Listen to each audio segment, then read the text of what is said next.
السلام علیکم ورحمۃ اللہ وبرکاتہ۔ ناظرین، استقبال ہے فکر خبر اسٹوڈیو میں، میں رضوان منددوی ملکی اور عالمی اہم اور خاص خبروں کے ساتھ۔ تو ناظرین، اس وقت کئی ساری اہم خبریں ہیں جو آپ کے سامنے رکھنی ہیں، خاص کر غزہ میں کیا کچھ ہو رہا ہے، اسرائیلی وزیر اعظم کی طرف سے کیا دھمکی دی گئی ہے وہ آپ کو سنائیں گے۔ اس کے ساتھ ہی کیجریوال کی ضمانت کو لے کر آج سپریم کورٹ میں کیا سنوائی ہوئی، سپریم کورٹ نے ہائی کورٹ کے فیصلے کے تعلق سے کیا کہا وہ بھی آپ کو سنائیں گے۔ اس کے علاوہ وزیر اعظم مودی جو ہے وہ اس وقت گھرے ہوئے ہیں، پارلیمنٹ کا جو سیشن شروع ہوا ہے وہاں کیا کچھ ہوا اس پر بھی ایک نظر کریں گے۔ اس کے ساتھ ہی ہماچل پردیش میں مسلمانوں کی کیا حالت بنی ہوئی ہے جب سے ہندوتو شدت پسندوں کی جانب سے دہشت گردی کا جو مظاہرہ وہاں پر کیا گیا، اس کے بعد سے کیا حالات وہاں کے ہیں وہ آپ کو بتائیں گے۔ تو ناظرین، اس کے ساتھ اور بھی اہم خبریں ہیں جو آپ کے سامنے پیش کرنی ہے، تو ناظرین دیکھتے رہیے خبرنامہ۔ تفصیلات سے پہلے گزارش کہ اگر آپ نے چینل کو سبسکرائب نہیں کیا ہے تو سبسکرائب کریں، ویڈیو کو لائک کریں، کامنٹ کریں اور ویڈیو کو شیئر ضرور کریں۔ تو ناظرین، بڑھتے ہیں خبروں کی تفصیلات کی طرف۔ مرکز میں لگاتار تیسری بار وزیر اعظم مودی کی قیادت میں حکومت کی تشکیل کے بعد آج یعنی کہ 24 جون سے شروع ہونے والا 18واں لوک سبھا کا پہلا اجلاس وزیر اعظم مودی کے لیے بڑا امتحان ثابت ہونے والا ہے۔ آج پہلا ہی دن ہنگامہ آرائی کے ساتھ شروع ہوا۔ پروٹیم اسپیکر کی تقرری میں پرانی روایت کو ختم کرنے پر انڈیا اتحاد حملہ نظر آیا۔ وہ انڈیا اتحاد کے رہنما پارلیمنٹ اجلاس کے پہلے دن آئین کی کاپی لے کر احتجاج کرتے ہوئے نظر آئے۔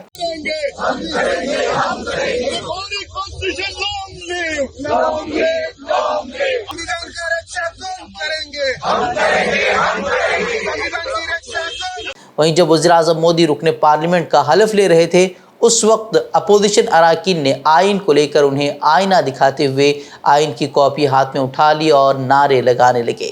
وہیں اب لوک سبھا کا اجلاس ہنگامہ خیز ہونے کے صاف آثار نظر آ رہے ہیں۔ اپوزیشن 26 جون کو اسپیکر کے انتخاب پر بی جے پی کی قیادت والی این ڈی اے حکومت کو گھیرنے کی کوشش کرے گی، اور ساتھ ہی نیٹ یو جی اور U G C NET paper leak کے الزامات سے لے کر پروٹیم اسپیکر کی تقرری پر انڈیا اتحاد مودی حکومت کو گھیرنے کی کوشش کرے گا۔ وہیں 26 جون کو بی جے پی کا سب سے بڑا امتحان ہونے والا ہے، یعنی کہ بی جے پی کو اکثریت ثابت کرنی ہوگی اور اس کے لیے انہیں این ڈی اے اتحادی ٹی ڈی پی اور جے ڈی یو کی بے ساکھی کی ضرورت ہوگی۔ یہ امتحان بی جے پی کیسے پار کرے گی اور اسپیکر کے عہدے کو لے کر جو پیچ اب تک انڈیا اتحادیوں کے درمیان پھنسا ہوا ہے اس پر انڈیا اتحاد اور بی جے پی کی جانب سے کیا حکمت عملی اپنائی جائے گی، یہ دیکھنا انتہائی دلچسپ ہونے والا ہے۔ مگر اتنا ضرور ہے کہ بی جے پی کے خیمے میں جو ہے وہ ابھی سے کھلبلی مچی ہوئی ہے، اور پروٹیم اسپیکر کو لے کر جس طریقے سے بی جے پی نے رخ اختیار کیا ہوا ہے وہ صاف طور پر ان کی گھبراہٹ کو ظاہر کر رہا ہے۔ 2020 دہلی فسادات کو 4 سال مکمل ہو رہے ہیں۔ جو لوگوں کو اکسانے والے تھے وہ آج بڑے بڑے عہدوں پر فائز ہیں، اور جو آئین بچانے کی بات کر رہے تھے، گاندھی کے اہنسا کے طریقے پر چلنے کا لوگوں کو پاٹ پڑھا رہے تھے، وہ آج تک اس کی سزا بھگت رہے ہیں۔ دہلی فسادات کی سازش کے الزام میں نوجوان لیڈر عمر خالد آج بھی جیل میں بند ہیں۔ نہ ہی انہیں ہائی کورٹ سے ضمانت مل رہی ہے اور نہ ہی سپریم کورٹ ان کی ضمانت پر کوئی فیصلہ لے پا رہا ہے۔ ایسے میں سپریم کورٹ کے سابق جج مارکنڈے کاٹجو نے سپریم کورٹ کے ججوں کو کھلا خط لکھا ہے۔ خط میں انہوں نے سابق آئی پی ایس افسر سنجیو بھٹ، عمر خالد، بھیما کوریگاؤں معاملے کے ملزمین اور انسانی حقوق کے کارکنان سمیت دہشت گردی، غداری، یو اے پی اے کے الزام میں جیلوں میں قید تمام مسلمانوں کی رہائی کا مطالبہ کیا ہے۔ جسٹس کاٹجو نے خط میں لکھا ہے کہ میں احترام کے ساتھ اپیل کرتا ہوں کہ عدالت جیل میں بند کچھ لوگوں کے مقدمات پر نظر ثانی کرے۔ سپریم کورٹ کے سابق جج نے اپنے خط میں لکھا ہے کہ میرا ماننا ہے کہ یہ ملزمین بے قصور ہیں اور مودی حکومت کے سیاسی انتقام کی وجہ سے انہیں غلط طریقے سے قید کیا گیا ہے۔ انہوں نے مطالبہ کیا ہے کہ عدالت ان پر لگائے گئے جھوٹے الزامات کو مسترد کرتے ہوئے انہیں رہا کرنے کا حکم جاری کرے۔ عید الاضحیٰ کے موقع پر ہماچل پردیش کے ناہن میں جاوید قریشی نامی جس نوجوان کی دکان لوٹنے کا ویڈیو تیزی سے وائرل ہوا تھا، اس کو پولیس نے سنیچر کو شاملی کے جلال آباد علاقے سے اب گرفتار کر لیا ہے۔ اہم بات یہ ہے کہ ہماچل پردیش کے ناہن میں جاوید قریشی کی دکان کو لوٹتے ہوئے مشتعل بھیڑ نے الزام عائد کیا تھا کہ اس نے گو کشی اور اس کا ویڈیو واٹس ایپ اسٹیٹس پر رکھا ہے۔ تاہم 22 جون کو شمالی پولیس نے اپنی جانچ میں یہ اعتراف کیا تھا کہ جاوید نے ممنوعہ جانور کی قربانی نہیں کی تھی بلکہ جس جانور کی اجازت ہے اسی کی قربانی دی تھی۔ اس کے باوجود بھی اسے فرقہ وارانہ منافرت پھیلانے کے الزام میں دفعہ 153A اور 505 کے تحت مقدمہ درج کر کے گرفتار کر لیا گیا ہے۔ یاد رہے کہ 20 سالہ جاوید جو کہ ہماچل کے ناہن میں کپڑے کی دکان چلاتا ہے، عید الاضحیٰ کے موقع پر اپنے گاؤں پہنچا ہوا تھا۔ وہیں اس نے اس قربانی کے موقع کا ایک ویڈیو اپنے واٹس ایپ پر اسٹیٹس لگا دیا، جس سے ناہن میں شرپسندوں کی بھیڑ نے یہ نتیجہ اخذ کر لیا کہ جاوید نے گوکشی کی ہے اور اس کی دکان پر پہنچ کر پولیس کی موجودگی میں لوٹ مار مچائی اور سارا سامان دکان سے نکال کر باہر پھینک دیا اور اسے لے کر چلے گئے۔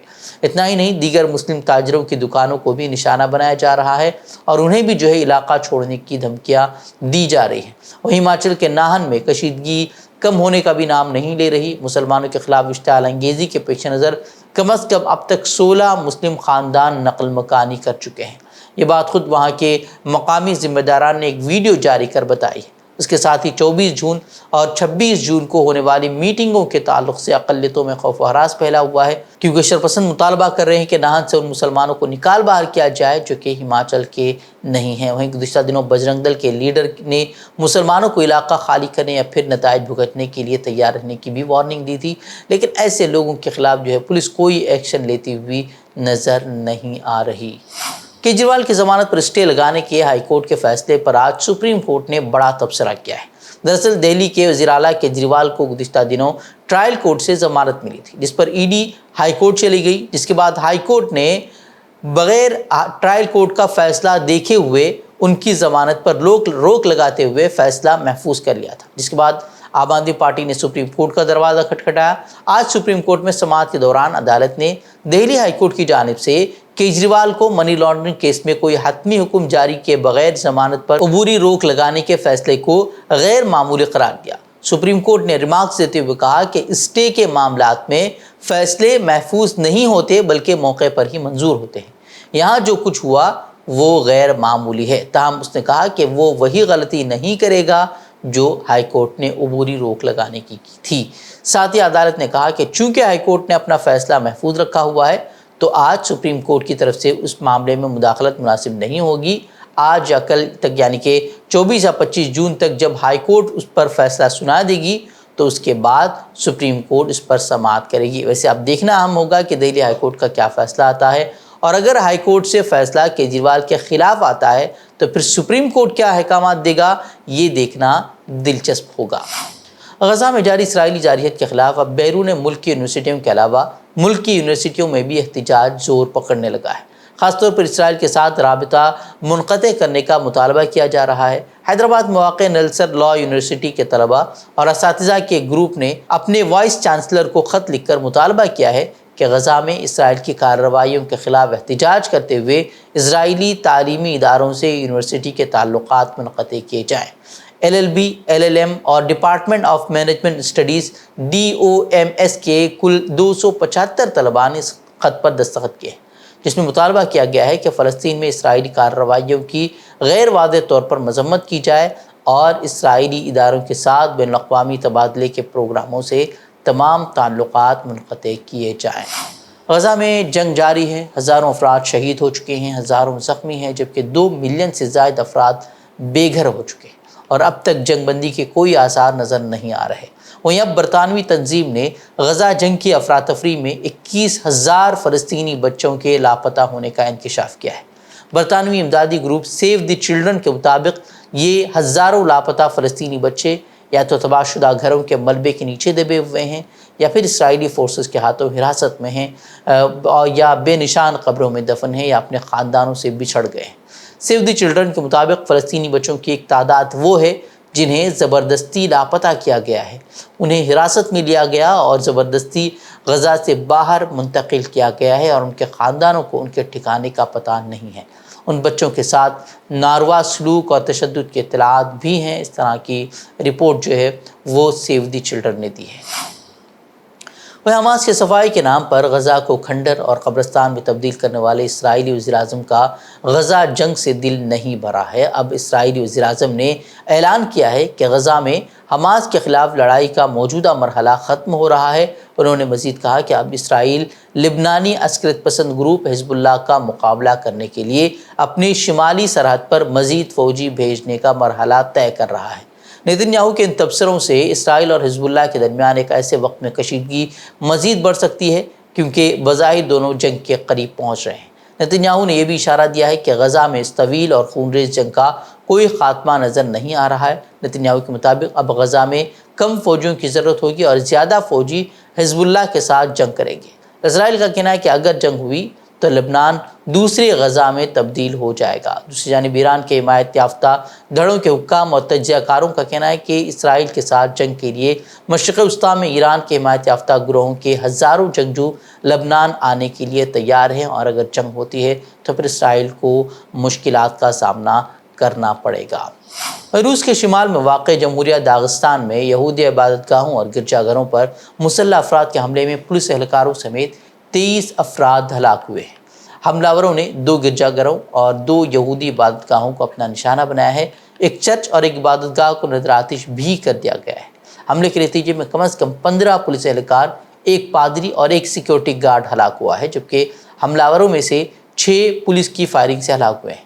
پولیس حکام کا کہنا ہے کہ علاقے میں سرچ آپریشن جاری ہے اور دہشت گردوں کے مزید ساتھیوں کی تلاش جاری ہے۔ فی الحال حملہ آوروں کی شناخت کے حوالے سے بتانا قبل از وقت ہوگا۔ مسجد نبوی کے امور کی جنرل اتھارٹی کا کہنا ہے کہ 6 ہفتوں کے درمیان یعنی کہ 1 ذی القعدہ سے 14 ذی الحجہ تک مسجد نبوی کے روضہ شریفہ میں 14 لاکھ سے زائد افراد نے نماز ادا کی۔ مسجد نبی صلی اللہ علیہ وسلم کے روضہ شریفہ میں مرد زائرین کی تعداد 7,62,100 جبکہ خواتین کی تعداد 6,41,539 ریکارڈ کی گئی ہے۔ قدر کے زائرین کو روضہ شریفہ میں داخلے کے لیے 4 مراحل سے گزرنا پڑتا ہے۔ نسک اور توکلنا اپلیکیشن کے ذریعے اپائنٹمنٹ کی تصدیق، ای ڈیوائسز سے QR کوڈ اسکین کرنا، پھر زائرین کو کچھ دیر انتظار کے بعد روضہ شریفہ میں بھیجا جاتا ہے۔ دوسری جانب سعودی وزیر صحت نے کہا ہے کہ اس سال حج کے دوران شدید گرمی کے باعث 1,301 اموات ہوئے، جن میں سے 83% افراد بغیر پرمٹ کے حج کرنے والے افراد تھے۔ تو ناظرین خبریں میں خبروں کے لیے آپ ہمارے ویب سائٹ www.fikrokhabar.com پر رخ کر سکتے ہیں۔ ویڈیوز کے لیے ہمارے YouTube چینل کو سبسکرائب کریں۔ تو ناظرین اجازت دیں، السلام علیکم ورحمۃ اللہ وبرکاتہ۔